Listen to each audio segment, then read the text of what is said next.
आपकी आवाज में आज बात लोकसभा चुनावों से पहले जारी माथापच्ची की। 2014 में हुए लोकसभा चुनाव में छत्तीसगढ़ की 11 सीटों में से 10 सीटें बीजेपी जीतने में कामयाब रही थी। एकमात्र सीट दुर्ग कांग्रेस के खाते में आई और सांसद चुनकर आए ताम्रध्वज साहू। 2014 में मिली बड़ी जीत की सबसे बड़ी वजह मोदी लहर को माना गया।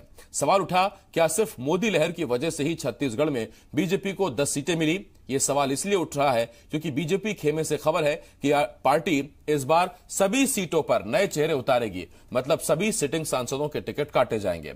खबर मिलते ही खलबली मच गई। रायपुर से 7 बार के दिग्गज सांसद रमेश बैस के घर सांसदों का इकट्ठा होना शुरू हो गया। तमाम कयास लगाए जाने लगे। थोड़ी देर पहले की खबर यह है कि कई सांसद दिल्ली भी निकल लिए हैं। अब बैठक के बाद उन्हें तलब किया गया है या फिर वो लॉबिंग करने गए हैं, इस पर अभी स्थितियां साफ नहीं है। और सवाल इस बात का भी है, क्या सभी चेहरों को बदलने से मिशन 11 पॉसिबल होगा? एक बड़ा निर्णय हाईकमान ले रही है। नहीं, पार्टी जो भी निर्णय ले, अब 7 बार का सांसद बोलते हैं। पार्टी ने मुझे टिकट दिया तभी मैं 7 बार का सांसद बना। अब इस समय पार्टी जो भी निर्णय लेगी उसको हम मानेंगे। अभी लिस्ट फाइनल हो जाए। उम्मीद अभी भी है, क्योंकि कार्यकर्ताओं को तो उम्मीद है और हम देख रहे हैं लगातार कार्यकर्ता आ रहे हैं आपसे मिलने यहाँ पे। बिल्कुल बिल्कुल, हर कार्यकर्ता अपने नेताओं के बारे में चिंता करते हैं और आज मेरे कार्यकर्ता कल के समाचार सुनने के बाद सभी मुझसे मिलने आए हैं। सर, आपकी कोई बात हुई है दिल्ली में? क्योंकि हम तो देखते हैं जब टिकट बंटवारे का समय होता है तो नेता दिल्ली की दौड़ लगाते हुए नहीं थकते हैं। रमेश बैस से अछूते रहते हैं क्या? नहीं, मैंने कभी पार्टी से टिकट के लिए मैंने कभी मांग भी नहीं की। पार्टी मुझको जो आदेश देते रही है मैं उसका पालन करते रहा। इस समय भी पार्टी जो निर्णय देगी उसको मानेंगे हम। रमेश बैस तैयार हैं लड़ने के लिए? पार्टी के निर्णय का इंतजार? हाँ, पार्टी का निर्णय का है। पार्टी टिकट देगी, बिल्कुल चुनाव लड़ेंगे। तो ये देखिए, बड़े ही सधे हुए अंदाज में रमेश बैस अभी बोल रहे हैं और इनका साफ तौर पे कहना है कि अभी भी इन्हें उम्मीद है, जिस तरह कार्यकर्ताओं को उम्मीद है। तो ये हमने आपको दिखाया रमेश बैस 7 बार के सांसद, 6 बार लगातार। हालांकि एक बार विद्याचरण शुक्ल बीच में सांसद हुए, उससे पहले भी रमेश बैस सांसद हुए, यानी 7 बार के दिग्गज सांसद अब उनकी टिकट कटने जा रही है। कम से कम खबरें तो यही बता रही हैं। 3 मेहमान हमारे साथ जुड़ रहे हैं। अजय साहू जी कांग्रेस के नेता हैं, बीजेपी की तरफ से संदीप शर्मा जी, और वरिष्ठ पत्रकार कृष्णा दास जी हमारे साथ जुड़ रहे हैं। मैं आप तीनों मेहमानों का बहुत बहुत स्वागत करता हूं। सबसे पहला सवाल मेरा संदीप शर्मा जी से। संदीप जी, ऐसा लगता है कि मौजूदा सांसदों को पार्टी की रणनीति ये समझ में नहीं आ रही है या फिर ये ठीक नहीं लग रही है, और यही वजह है कि जैसे ही खबर निकलकर सामने आई उसके बाद बैस साहब के यहां सांसदों का इकट्ठा होना शुरू हो गया?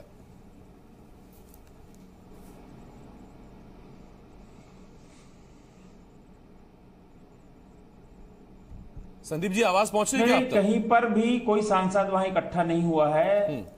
और हमारे जो सांसद जी हैं आदरणीय बैस जी, वो स्वयं कह रहे हैं कि पार्टी जो निर्णय लेगी हमको मंजूर है। पार्टी टिकट देगी तो चुनाव लड़ेंगे, पार्टी टिकट नहीं देगी तो नहीं लड़ेंगे। उन्होंने साफ कहा है कि 7 बार अगर कि मैं सांसद बना तो पार्टी नहीं मुझको टिकट दी इसलिए बना है। तो ऐसा कहीं कुछ भी नहीं है। सारी स्थिति बिल्कुल सामान्य है। पार्टी जो निर्णय करेगी, हमारे यहाँ जो केंद्रीय चुनाव समिति उनका जो फैसला होगा अंतिम होगा। तो अभी अंतिम फैसला आना बचा है।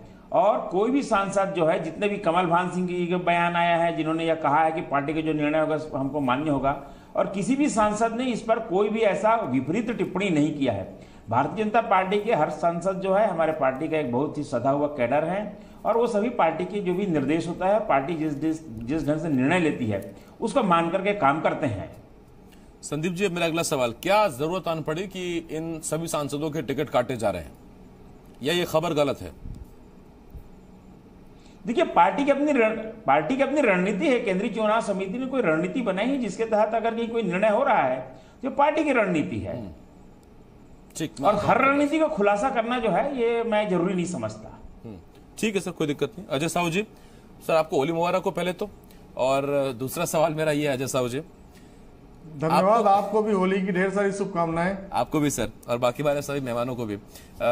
अजय साहू जी, मेरा आपसे सवाल यही है कि देखिए 11 सीटें थी, 1 सीट आप दुर्ग से चुनकर आए थे। हालांकि अब सांसद साहब भी मंत्री हो गए हैं तो उधर भी इस्तीफा दे दिया है। तो अब तो आपके लिए तो ये आसान है, आप चाहे सारे नए चेहरे लाइए या फिर रिपीट करिए, क्योंकि आपकी तो सीटें आई ही नहीं थी।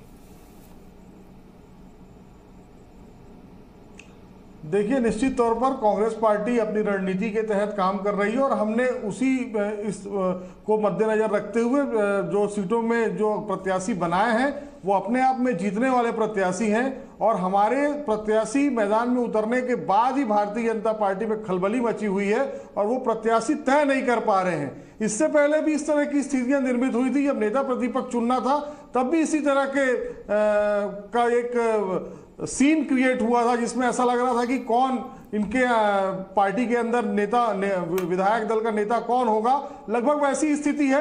और मेरा तो ये कहना है, क्या आप 10 जो आपके सांसद थे उनकी टिकट आप काट रहे हो, इसका मतलब आप ये मान के चल रहे हो कि आपके सांसदों का परफॉर्मेंस पिछले 5 साल में बिल्कुल ही शून्य रहा है। यही कारण है कि आप उन पर भरोसा नहीं कर पा रहे हो और उनके कंधे पर आप विश्वास नहीं कर पा रहे हो और आपको लग रहा है कि आप 10 की 10 सीट 11 की 11 सीट हारने जा रहे हो, इसलिए आप बदलने का फैसला कर रहे हो। ठीक, कृष्णा जी सर, आपको इसमें क्या समझ में आता है? क्योंकि 2 बातें हैं सर। अभी संदीप जी आता हूं आपके पास। कृष्णा सर, 2 बातें हो सकती हैं इसमें। ये कि सभी 10 सांसद काम नहीं कर रहे हैं ऐसा तो थोड़ा मुश्किल है। हो सकता है कि 2, 3, 4 सांसदों का पार्टी टिकट काटना चाहती हो, लेकिन बाकी सांसदों को अगर रिपीट कर दे तो फिर ये सांसद बागी हो सकते हैं, इसीलिए आटे के साथ घुन भी पिस गया। खबर यही है क्या? नहीं, देखिए, जो मेरे को लगता है कि जो विधानसभा में जो भारतीय जनता पार्टी ने जो गलती की है वो संभवतः वो लोकसभा में नहीं करना चाहती। आप देखिए, जब विधानसभा के लिए एक्सरसाइज चल रही थी उस समय अमित शाह जी ने कहा था कि आधे से ज्यादा टिकट काटी जाएंगी और उसमें से बामुश्किल 15 या सीट ही इनको ड्रॉप करना पड़ा था। वो किस तरीके का दबाव था या क्या कंपल्सन था ये भारतीय जनता पार्टी ही जानती है, लेकिन 49 सांसदों विधायकों में से मात्र जो है 15 विधायकों के ही टिकट ये काट पाए। उसके कारण जो एंटी इनकम्बेंसी और जो कार्यकर्ताओं के बीच में जो नाराजगी थी वो भारतीय जनता पार्टी उसको पैसिफाई करने में पूरी तरीके से विफल रही और इसका परिणाम हमको विधानसभा के चुनाव में भारतीय जनता पार्टी का एक बहुत ही करारी हार से देखने को मिला। मुझे लगता है कि कार्यकर्ताओं को उत्साह, देखिए, anti incumbency, good governance, bad governance, ये सब एक अलग फैक्टर है।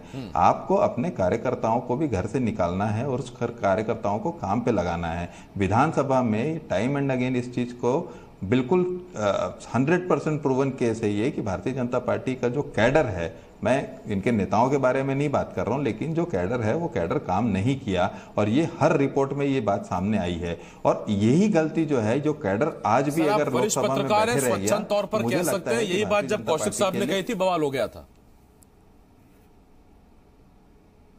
जी जी बिल्कुल। देखिए, कार्यकर्ता काम नहीं किए थे, वो तो 100% प्रूवन केस है ये। तो उसमें क्या है, ये तो इनके कार्यकर्ता, मैं उस समय, देखिए आसिफ जी, मैंने जब ये बात का जिक्र किया था तो मैं ये बोलना चाह रहा था कि जब आपके नेता ही इस बात को स्वीकार कर रहे हैं कि हमारा कार्यकर्ता काम नहीं किया, हम तो एक इंडिविजुअल कैपेसिटी में इस चीज को बोल सकते हैं, लेकिन भारतीय जनता पार्टी के नेता अगर ये बोलते हैं तो ये इसलिए गंभीर हो जाता है क्योंकि आपके कार्यकर्ता आपसे क्यों नाराज था।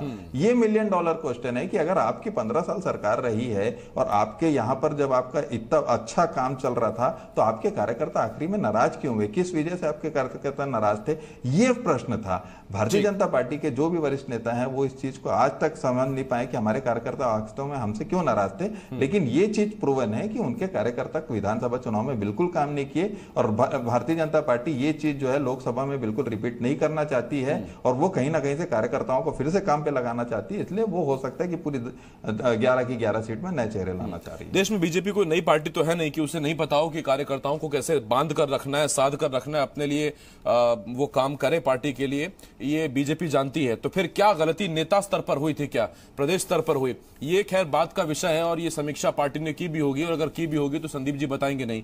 संदीप जी, मेरा अगला सवाल ये है, तो क्या लोकसभा चुनाव में चेहरे बदलने से कार्यकर्ता एक्टिव हो जाएगा क्या? देखिए आसिफ जी, पार्टी में टिकट किसको देना है किसको नहीं देना है वो हमारी पार्टी का अंदरूनी मामला है, लेकिन मुझको समझ में नहीं आ रहा है कि हमारी पार्टी जो कुछ भी निर्णय लेने जा रही है या जो निर्णय ले रही है उस पर कांग्रेस के पेट में क्यों दर्द हो रहा है। मुझको लगता है कि निश्चित रूप से हमारे पार्टी के द्वारा लिए गए निर्णयों से कहीं ना कहीं पर बेचैनी और घबराहट जो है कांग्रेसी खेमे में दिखाई पड़ रही है और इसी कारण इस तरह की बिलबिलाहट जो है यहाँ पर देखने को मिल रही है। मैं आपको साफ कहता हूँ कि हमारी पार्टी का अंदरूनी मामला है, पार्टी अपने कैडर को चुनाव में किसको टिकट देना उसको तय करती है। जो लोग बेहतर करते हैं उनसे और बेहतर कैसे किया जाए इसकी तैयारी पार्टी हमेशा करती है। और इसी के तहत हमारे जो वरिष्ठ नेता हैं और जो हमारे चुनाव समिति के केंद्रीय चुनाव समिति के सदस्य हैं इस पर विचार मंथन करके निर्णय ले रहे हैं। इस पर किसी को कोई आपत्ति नहीं होनी चाहिए, लोगों को अपना घर देखना चाहिए।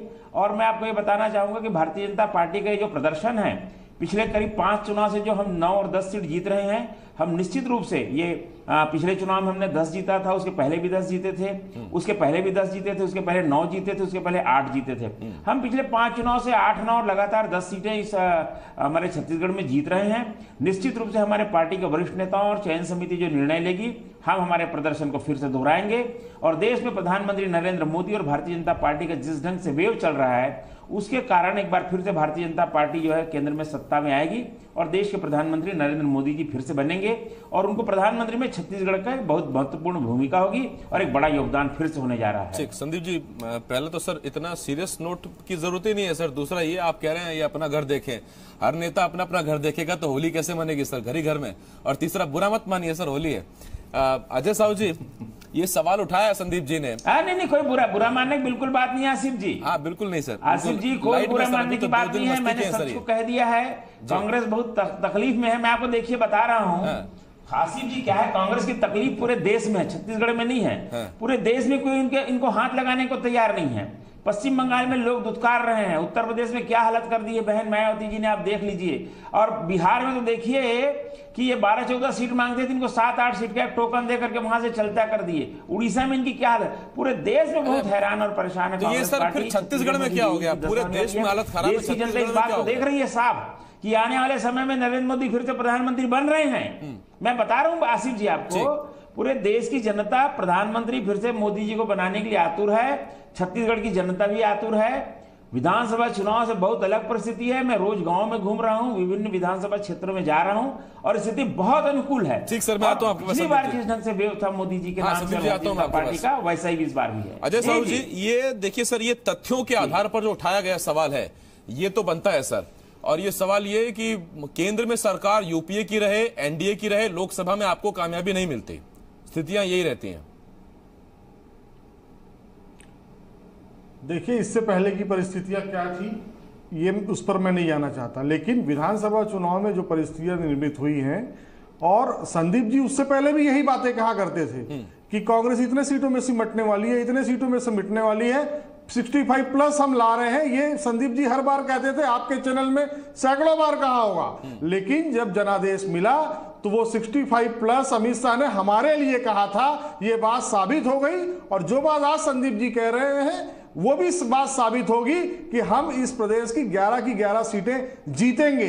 आपका कार्यकर्ता क्यों काम नहीं कर रहा है? आपने 15 साल में क्या आपके नेताओं ने कमीशन खाया है? कार्यकर्ताओं तक उसका हिस्सा नहीं पहुंचा है। यह निश्चित तौर पर आपके घर की बात है, आपके अंदर की बात है। इससे कांग्रेस को लेना देना नहीं है। और कांग्रेस क्यों कष्ट में होगी, कांग्रेस क्यों दुखी होगी? जिस प्रदेश के अंदर 68 सीटों के साथ कांग्रेस पार्टी है, आप जिस कांग्रेस को धड़ा में बटा हुआ बताते थे, वो पूरी कांग्रेस पार्टी एकजुट थी। एकजुट होकर उन्होंने चुनाव लड़ा, करके हमारे कार्यकर्ताओं ने चुनाव लड़ा। इसलिए हम 68 सीट के साथ आए हैं और आप एक क्षेत्रीय दल से भी के बराबर पहुंच गए हैं। उस पर ध्यान देने की जरूरत है आपको। ठीक है अजय साहू जी, मैं आपके पास भी आता हूं। संदीप जी 1 मिनट चाहिए। संदीप जी 1 मिनट देखिए, जो कमीशन, संदीप जी 1 मिनट में आता हूं सर आपके पास। कृष्णा सर, आपसे पहला मेरा एक सवाल है सर। विधानसभा चुनावों से पहले जनता बीजेपी से नाराज थी, ये पूरी तरह से साबित और तय हुआ। नतीजों ने बहुत से सवालों के जवाब दिए। लेकिन अगला सवाल यह है कि क्या वो नाराजगी 3 महीने बाद भी बीजेपी से बरकरार है, या दरअसल वो नाराजगी स्थानीय फैक्टर्स पर थी, केंद्र स्तर के फैक्टर्स अलग हैं, उसका मत, उसका सोच वो चुनाव करने से पहले अलग होगी। जो नेता अमूमन दलीलों में कहते हैं कि दोनों चुनाव अलग हैं, इनको एक परिप्रेक्ष्य में ना लें।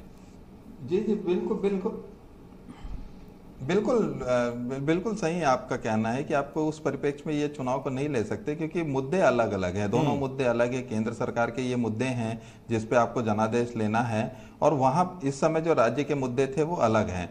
तो बिल्कुल ये एक अलग विषय है कि केंद्र के चुनाव और राज्यों के चुनाव जो हैं उनको किसी प्रकार से समानता से देखा जा सकता है। और रही बात जो आपने जो कहा कि जनता का नाराजगी राज्य सरकार के प्रति उस समय था, भारतीय जनता पार्टी के प्रति लोगों की नाराजगी थी, इनके कार्यकर्ता जो है वो नहीं निकल पाए काम पे, तो ऐसे बहुत सारे फैक्टर थे जिसके कारण वो चुनाव परिणाम कुछ भारतीय जनता पार्टी के अनुकूल नहीं गया।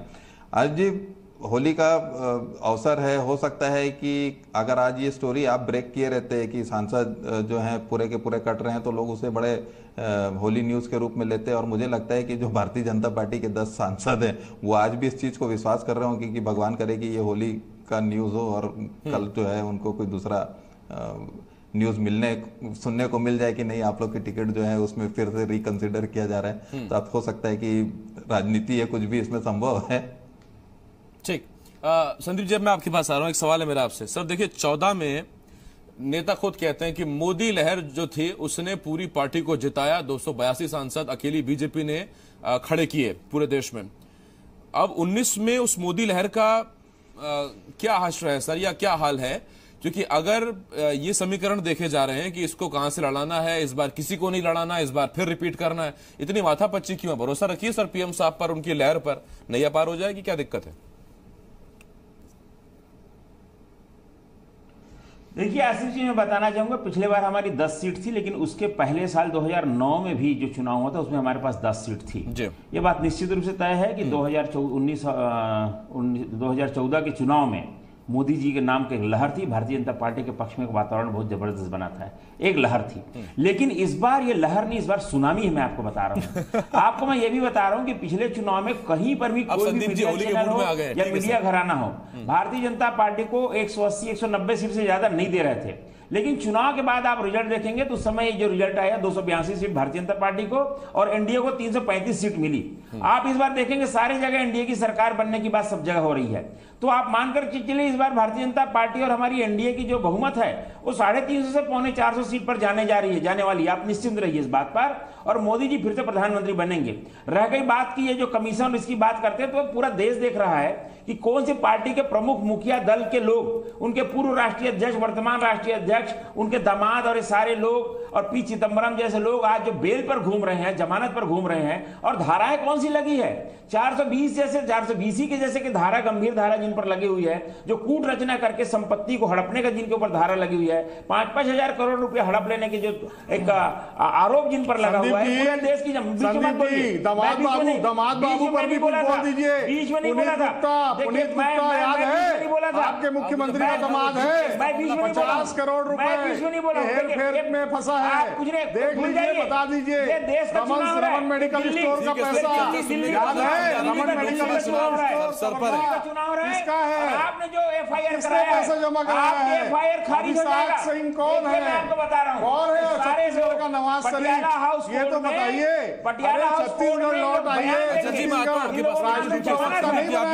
गांधी बेल पर है, राहुल गांधी बेल पर है, पी चिदम्बरम बेल पर है, सारे लोग बेल पर हैं। मैं आपको बता रहा हूं और देश की जनता देख रही है। संदीप जी बुरा मत मानिए, होली है सर, एक मिनट रुकिए ना सर, आप गंभीर हो जाते हैं सर, रुकिए एक मिनट। कृष्णा सर मैं आपके पास आ रहा हूं। बिल्कुल बुरा नहीं मान रहा हूं, ये हुई ना बात सर, बुरा नहीं मान रहा हूं, बुरा तो ये मान गए, ये बीच में एकदम। अरे वो कहते हैं ना सर आप मुस्कुराइए, कैमरे पर हैं तो आप कैमरे पर हैं सर, मुस्कुराइए। देखिए आसिफ जी, मैं आता हूं सर। कृष्णा जी आपके पास आ रहा हूं सर, बिल्कुल मुस्कुरा रहा हूं। कृष्णा सर ये एक बात बताइए मुझे, देखिए सर आज की सियासत में अपने लिए टारगेट सेट करना, स्थितियों से आगे बढ़कर डबल ट्रिपल टारगेट सेट करना, और फिर जब आप उसे अचीव नहीं कर पाते तो फिर वो किरकिरी जब सवाल बनते हैं उस पर, तो आप कहते हैं कि ये दरअसल कार्यकर्ताओं में जोश भरने का तरीका था। अब ये जो 350, 400, 450 सीटों की बात हो रही है, ये भी यही है क्या? क्योंकि हमने हाल के कुछ एग्जाम्पल्स देखे हैं, हमने गुजरात देखा, हमने मध्य प्रदेश देखा, हमने छत्तीसगढ़ देखा, राजस्थान देखा, और यही वजह है कि शायद कांग्रेस अब कम से कम टारगेट सेट करने से बच रही है। वो ये कहते हैं कि हम बहुमत लाएंगे, लेकिन टारगेट कांग्रेस सेट नहीं करती।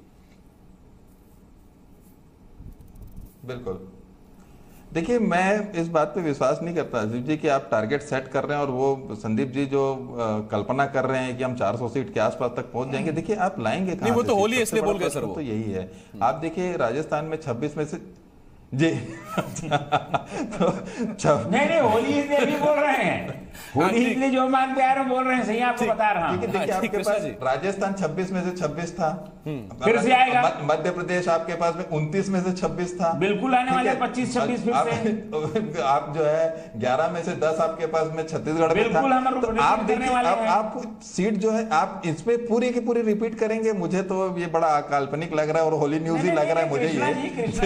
कृष्णा जी, आप उड़ीसा में हमारी परिस्थिति बदल रही है, ये बात, पश्चिम बंगाल में हमारी परिस्थिति बदल रही है, दक्षिण भारत में हमारे समझौते बहुत मजबूत हो गए हैं, स्टेट में आप उत्तर भारत में आप देखेंगे जहां पर हमारी आप देखिए यूपी में 73 सीट रिटेन कर, तिल मिला रहे हैं संदीप जी, आपको तिल मिला रहे हैं। यूपी में 73 सीट रिटेन करना बड़ा महत्वपूर्ण है। रिटेन नहीं करना है, ठीक है आप तो इसीलिए आप नए स्टेट में, मैं बिल्कुल स्वीकार कर रहा हूँ, नए स्टेट में आप जाएंगे, लेकिन क्या नए स्टेट में आपको इतने सीटों का जो लॉस हो रहा है वो कंपनसेट हो पाएगा कि नहीं? और अगर आपको आप प्रश्न कर सकते हैं, आप ये कंपनसेट अगर होता है तो वो कंपनसेट ही होगा ना, आपको गेन कहां से हो रहा है?